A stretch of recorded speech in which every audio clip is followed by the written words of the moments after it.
Hello mga lalabs, ayan, for today's video is maglilinis tayo ng ng sibuyas na pahaba. Ayan. Kasi maano pa siya, pinatuyo namin bago namin linisan. Yan o, parang mais siya. Ayan, nandito na tayo mga lalabs. Linisin na natin ito. Buwis talaga ako nito sa oras mamaya. Yan siya.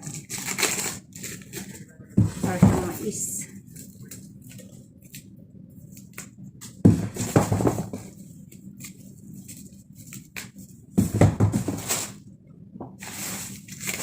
Linisin natin kasi sobrang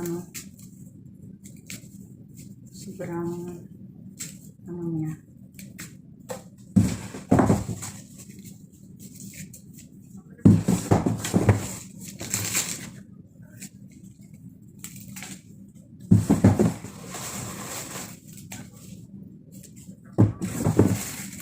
Meron din meron din naman to, balikog naman ito, balikog. Meron din itong okra, tapos meron kasi silang tsahin kahit sinang amo namin, may farm sila. Ito natin ito.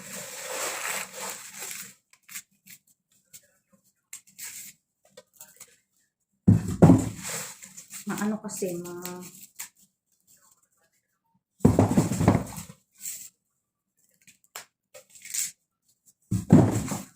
to mga lalabs, parang pag inano mo siya, pag yung inano mo siya sa pagkain, manamis-tamis siya. Aray, daming kalabat.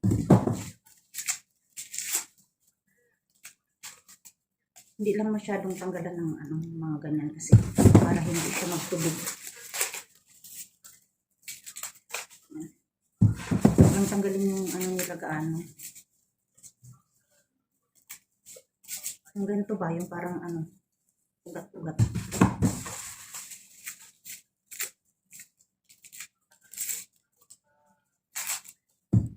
Para hindi maano siya, anong dinala dito, ano pa to?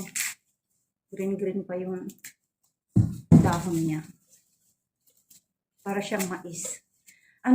Nakita ko to dun sa farm na nagpunta kami dun sa farm noon.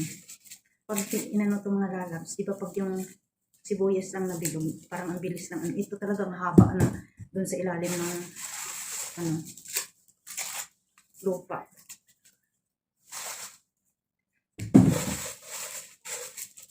Marami kasing pinakamaraming sibuyas kasi mga lalabs sa Pilipinas ay doon pinamad sa Nueva Ecija.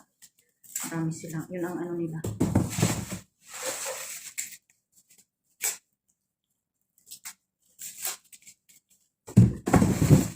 Para talaga siyang mais o.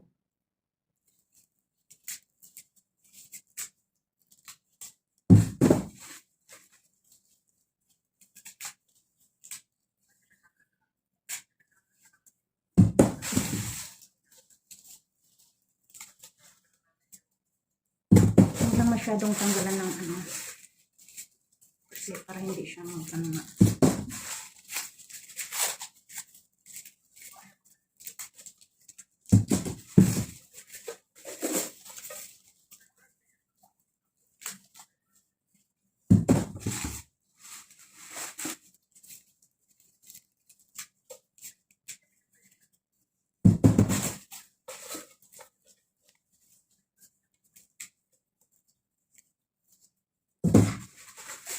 What's going on?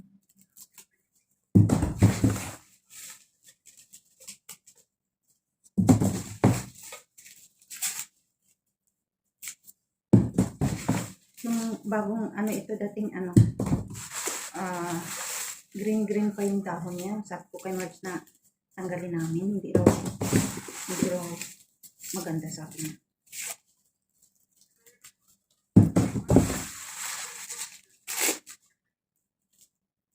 Ayan green. Para hindi malagyan yung aking pajama.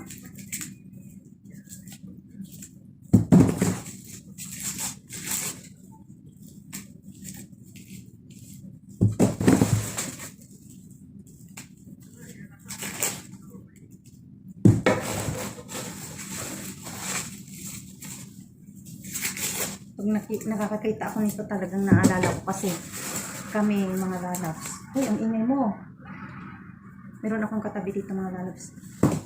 May maisang kasi kami, may maisang kami sa amin. Kaya pag nakikita ko ito, naalala ko yung pag nag-harvest ng mga mais sa amin. Kasi sa amin, yung mais, meron kaming pwesto na, yung halimbawa yung mais na gano'n. Meron kaming pwesto doon na para lang sa, yung kasi doon sa amin mayroong nagpupunta sa amin na bumibili ng yung corn, ay, yung ano ba, yung sa Bisaya, anagon. Hindi naman yung corn kasi ang yung corn maliliit, di ba? Yung ano ba, yung panglaga. Yan.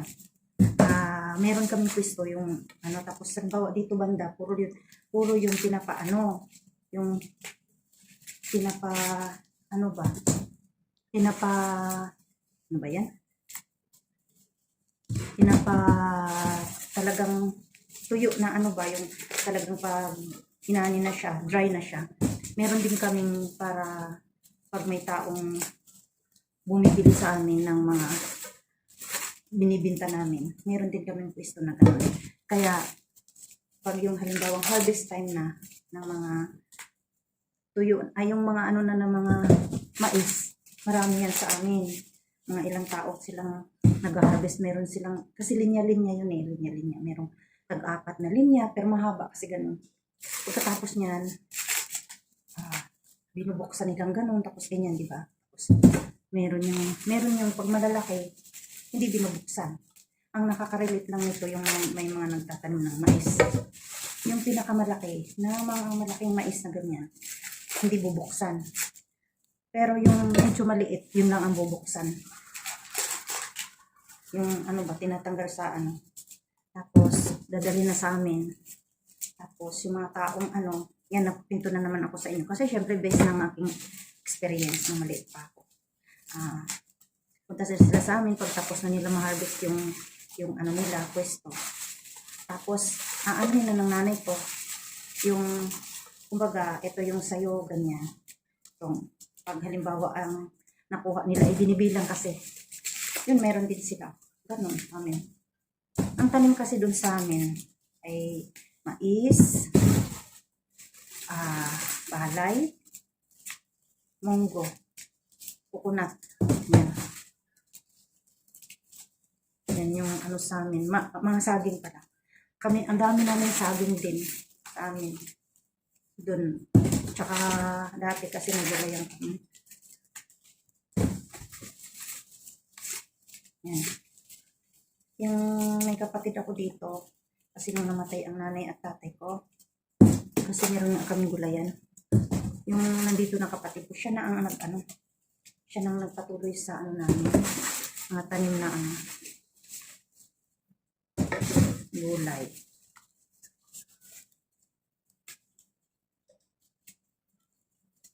Hardworking ang ano ko, yung tatay ko pagkagaling niya sa trabaho noon, pupunta siya sa ano, although meron naman kami tiyuhin na talagang na ano, yung gulayan namin, siya ang ano, tumutulong din sa ano, tapos binibigyan din namin katapos ng trabaho ng tatay ko, pumupunta pa talaga sa ano, sa gulayan namin noon.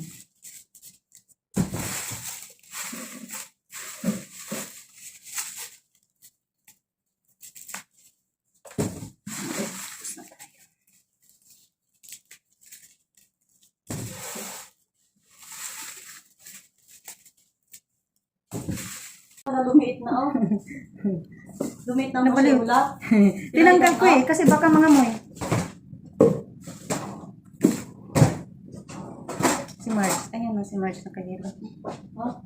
Sexy oh. Sexy ang legs niya. Ang saan na naman? Ayan o. Ala ka, uy.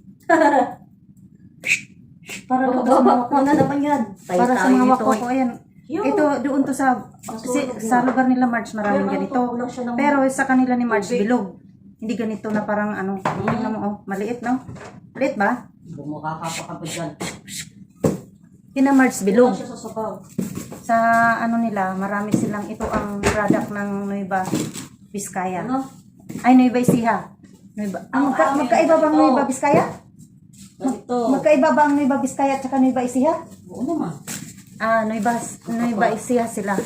Ito ang product sa kanila, ito ganito. Pero Ganito, ayan, meron din kayong pahaba. Ayan, ayan, ganyan ang sibuyas sa lugar. May pahaba rin ba kayo? Wala. Oo naman. Hindi.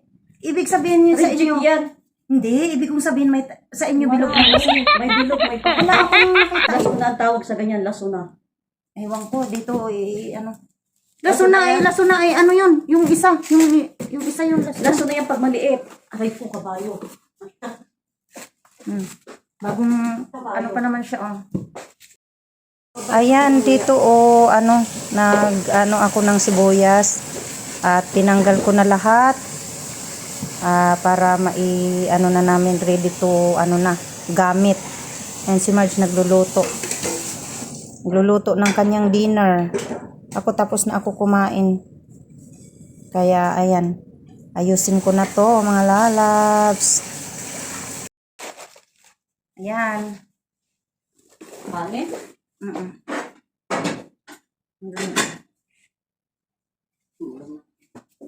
At dito nagtatapos ang aking video, mga lalabs.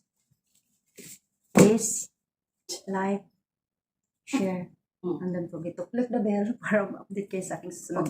Bye! At shout out sa aking lahat ng mga GC. Ano yung karton na yan? Binukod pa ko. din? Ayan, nag-outro ako tapos ang gulo ng kasama ko. Yung nandito dito, ito yung nandito. Ito, ang dito sa plastic kasi basa-basa. Gugutom nga. Yan o, may basa-basa siya o. Na parang yun siya, tuyo talaga yung isa.